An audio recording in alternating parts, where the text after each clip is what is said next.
lengüeta corresponde a la asignatura Condicionamiento Artificial, ciclo 2020.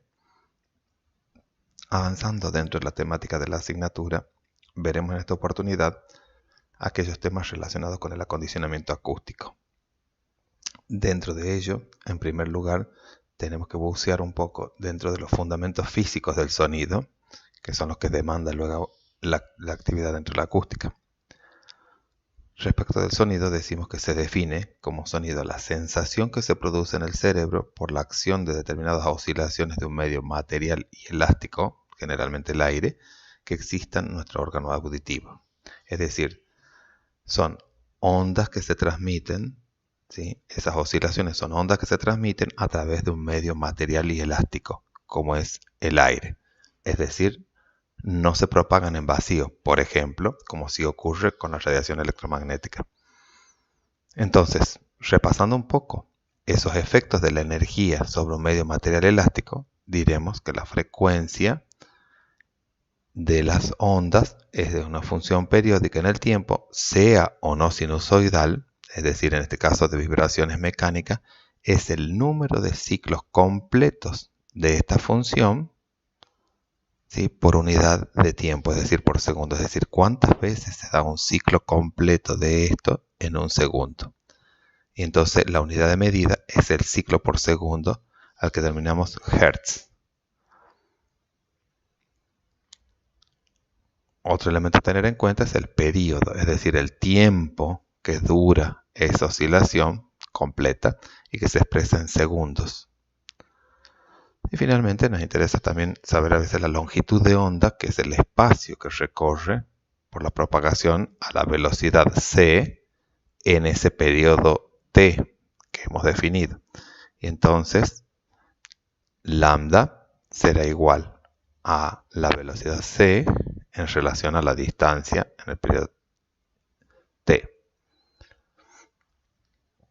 Ahora bien, dijimos que el sonido se define como la sensación que se produce en el cerebro por la acción de determinadas oscilaciones de un material elástico y que existe en el órgano auditivo. Quiere decir que para que se produzca el sonido tiene que existir una fuente sonora, tiene que existir el medio elástico por otro lado y finalmente tiene que haber el órgano receptor. Es decir, que hay una cadena básica de 3 elementos que tienen que existir para que se produzca el sonido. Si faltara alguno de los elementos que conforman esta cadena, no tendríamos sonido como tal. Por ejemplo, si nuestro oído no funcionase, solo percibiríamos vibraciones. O si no existiera el medio por el cual se propague estas ondas, tampoco podríamos percibirlo. O si no existiera la fuente, por supuesto. Entonces, hablamos de energía sonora. La onda sonora es portadora de energía y está constituida por energía cinética en un principio, que es la velocidad de las moléculas en un movimiento vibratorio, y luego energía potencial asociada al desplazamiento máximo de la partícula con respecto a su posición de reposo. La energía mecánica total será la suma de estas energías referidas, es decir, la cinética y la potencial.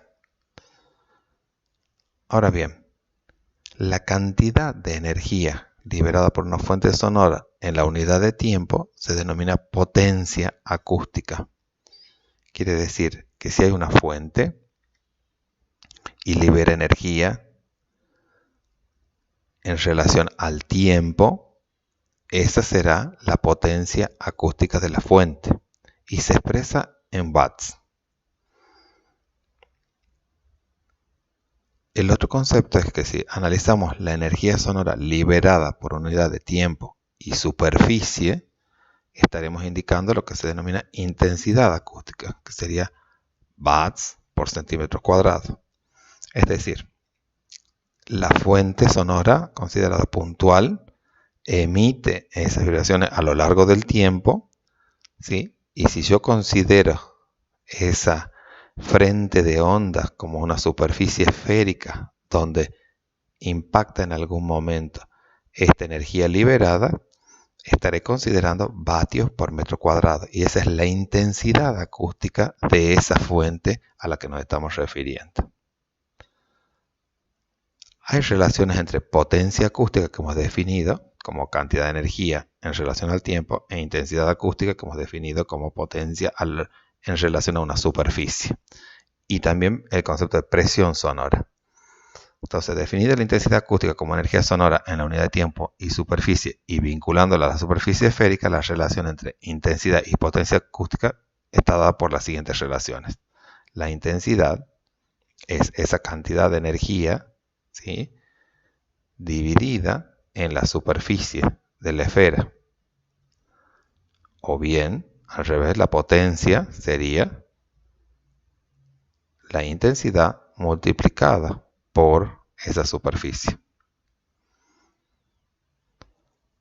Entonces, la intensidad acústica, expresada en vatios por centímetro cuadrado promedio o vatio por metro cuadrado, la potencia acústica expresada en watts y la superficie de la esfera 4pi radio cuadrado en función del radio en centímetro o en metro.